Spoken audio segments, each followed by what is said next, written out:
ሰላም የጆና ዩቲዩብ ቤተሰቦች በዛሬው ዕለት ከሀገር ውስጥ ኃላፊነትን ለምን አትወጣም በማለቷ አራስ ሚስቱን የገደለው ግለሰብ በ14 ዓመት እስራት ተቀጣ በሚል ዜናና አፍሪካ ውስጥ ካፍ በሞሮኮና ሴኔጋል ላይ ያወጣውን የቅጣት ናዳ እንመለከታለን።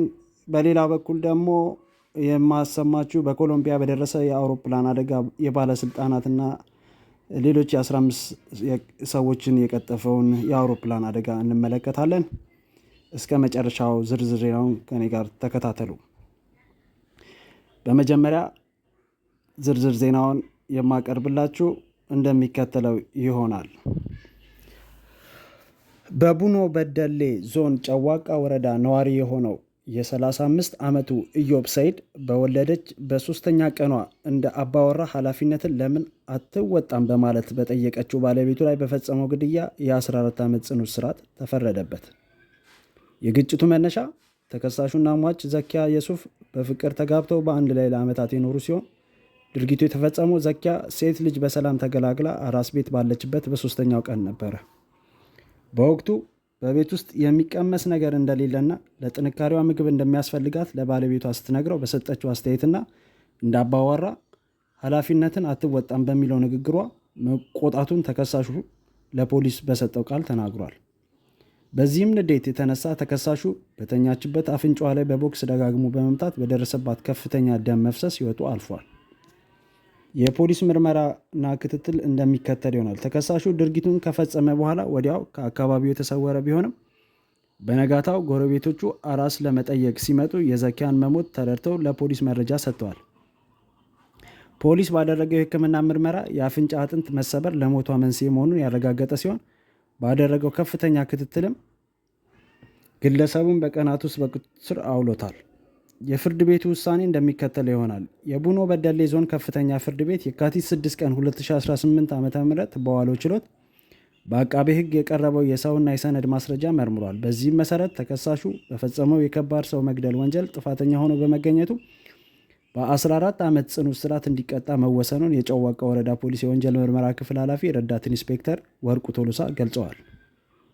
በመቀጠል ካፍን በተመለከተ በሞሮኮ አስተናጋጅነት በተካሄደው የአፍሪካ ዋንጫ የፍጻሜ ጨዋታ ላይ የታዩት ያልተገቡ ስፖርታዊ ክስተቶች የአፍሪካ እግር ኳስ ኮንፌዴሬሽን ወይም ካፍ ክፉኛን አስቀጥቶታል። ተቋሙ በሁለቱም ብሔራዊ ቡድኖች ተጫዋቾችና አሰልጣኞች ላይ ጠንከር ያለ የዲሲፕሊን እርምጃዎችን መውሰዱ በይፋ አስታውቋል። በውሳኔው መሰረት የተላለፉት ቅጣቶች የሚከተሉት ናቸው። በሴኔጋል ብሔራዊ ቡድን ላይ የተጣለ ቅጣቶች የአንበሶቹ ካምፕ ከፍተኛ የገንዘብና የእገዳ ቅጣት ሰለባ ሆነዋል። አሰልጣኝ ታፔቲያው በ5 የካፍ ጨዋታዎች ላይ እንዳይሳተፉ ከመታገዳቸውም በላይ $100,000 የገንዘብ ቅጣት ተጥሎባቸዋል። ተጫዋቾች ኢልማን ኒዳይ እና እስማኤል ሳር ለ2 ጨዋታዎች እንዲታገዱ ተወስኗል።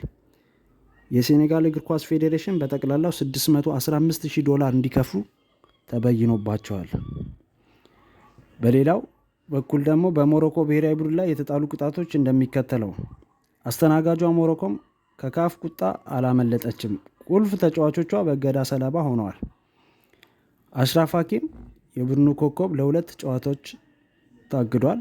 እስማኤል ሳይበሪ ለ3 ጨዋታዎች ከሜዳ እንዲርቅ ተወስኖበታል።